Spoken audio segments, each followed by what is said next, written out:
Okay, let's look at the first of the 5 conversation starters. The first one is probably the simplest and the most useful of them all. I call it the simple self-introduction. To do this is very simple. We've done it all your life. You've been taught this by your parents, and you've been doing this in business meetings all along. You simply go up to someone and introduce yourself, saying, "Hi, my name is so-and-so." Now, the key to this is, number one, you want to be very confident in what you're doing. If you come in shyly and go, hello, my name's Igor, and it's really nice to meet you.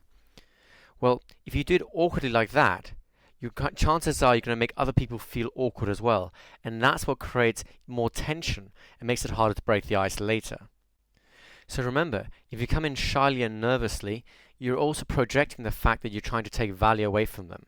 But if you come in confidently, full of fun and enthusiasm, you're the one with the value, you're the one presenting value, and people will respond to that openly and enthusiastically. If you want to, you can even come in with a nice little compliment as you enter the group. So you might say, for example, "Hey, you guys look like fun. My name is Igor. It's really nice to meet you." Now, I have done this in so many different places, in nightclubs, in bars, on airplanes, on buses, in trains, at weddings and funerals, in every conceivable place. And it always works. Why? Because you're coming in with a confident, cool attitude, and you're projecting the fact that you're the kind of person worth talking to. More importantly, you're projecting the fact that if they talk to you, they're not going to feel awkward. If anything, their day is about to improve by the simple fact that they're talking to you. That is the sub-communication, the subplot of what you communicate when you look at them in the eye, you smile broadly, you have an enthusiastic energy, which is just a little bit more than them. If you go too much, they might get shocked by it. And you come in with a nice, clear, confident voice. You're telling them your day is about to improve by the fact that you're talking to me. So go out there and enjoy this. It's a simple and really powerful way of starting a conversation. The next conversation starter is what I call a funny or humorous conversation starter. Humor is great because it already begins to break the ice at exactly the same time as you're actually starting the conversation with someone new. Humor does so many different things because it projects confidence, it's valuable because people are enjoying themselves, it helps break the ice. It's a tremendously powerful tool between humans. Humor also depotentiates anxiety. That's a complicated way of saying that when someone's feeling tense or nervous or a little bit fearful, humor is the best way of dissipating all that energy and making them feel good and calm and relaxed again. So when you come in with humor off the cuff, it shows that you're calm, it shows that they'll have fun, it offers value, and it's a really good way to begin. Let's give you an example of what a funny or humorous conversation starter might be.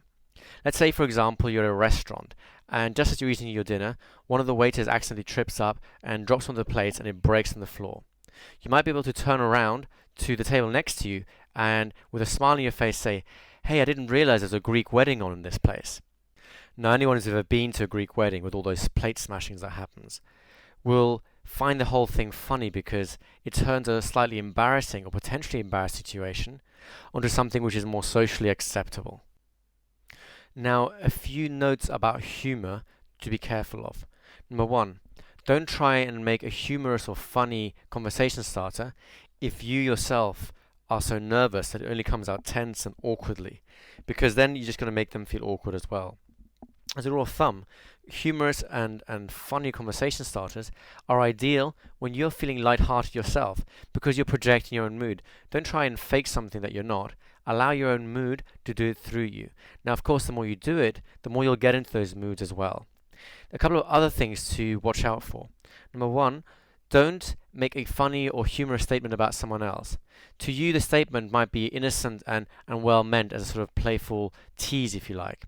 But if you do it directly to the other person and you haven't had a chance to interact with them yet, to get a sense of how fragile or how robust their ego is, well, then you run the risk that your well-intentioned tease may end up becoming an unintended insult or criticism which to take badly. To continue with the rest of the training, click the link in the description box to download the rest of the videos for free.